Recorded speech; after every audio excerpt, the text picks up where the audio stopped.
সময় যাইতেছে, হাওয়া এত জোরে বইতেছে, কোনো গাড়ি চালার মতো, মানে আমরা যারা বাইক চালাবো কোনো ইয়ে নাই।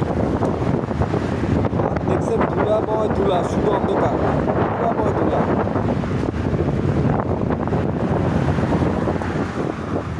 আল্লাহু আকবার। সব অন্ধকার, সব অন্ধকার।